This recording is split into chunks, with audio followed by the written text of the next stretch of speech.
I can't help but wonder if you had some technological challenges with this website. I know you have to have the right version of Java to get it to play, or maybe all of you in the class have already seen this before, but I didn't want to let it slip by just because of a lot of your side dish um, discussions about some of the um, alternative algorithms such as partial products and how this visual um, could support that learning. So first off, up here you do have instructions and some great dialogue under the parent teacher button that I would encourage you to access. In the grouping, we see that we can begin with really that concept of multiplication and the language. What does the first number or first factor mean? What does the second factor mean? And how is that represented in rows and columns? And then we can adjust up to 10 by 10.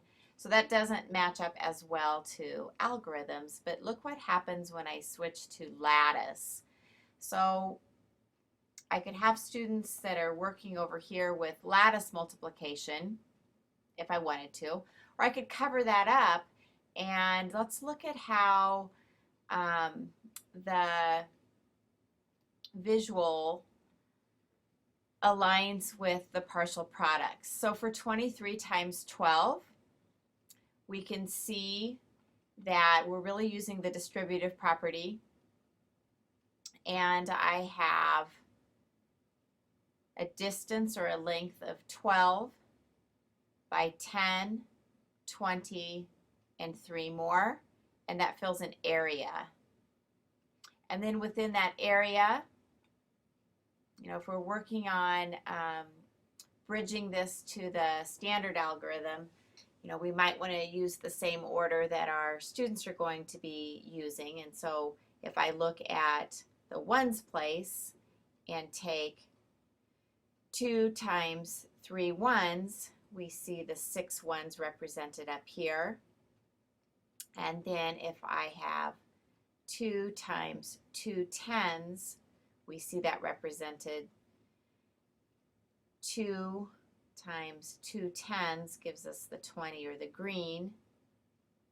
And then we move over to the tens place. We don't call this a 1 when we're first building the concept of how the algorithm works and what it means. And so I have 10 times 3. Okay, so that means 3 rows of 10 or 30. And then when I'm looking at 10 times this number here, 2 is in the tens place. So I'm looking at the dimensions 10 by 20. 10 by 20 fills this area and gives me 2 base 10 blocks, or 200. So I like this representation a lot. I can use base 10 blocks and get the same example. I can use base 10 grid paper and have students sketch it. I can transition to quick sketches where I don't have the little grids. Instead, I just have the division lines, or the divider lines, if you will.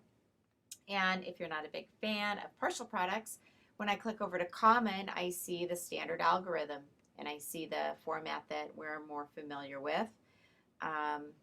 So I see what happens with the first partial product. I'm taking 1 times 23. Let's change this to the problem we just did. I have 2 times 23. That gives me 46. Where do I see 46? Color-coded. Yep, it's red. 20, 40, and 6 more. Where do I see 230? It's the blue. How did I get 230? I took my 10 times my 23.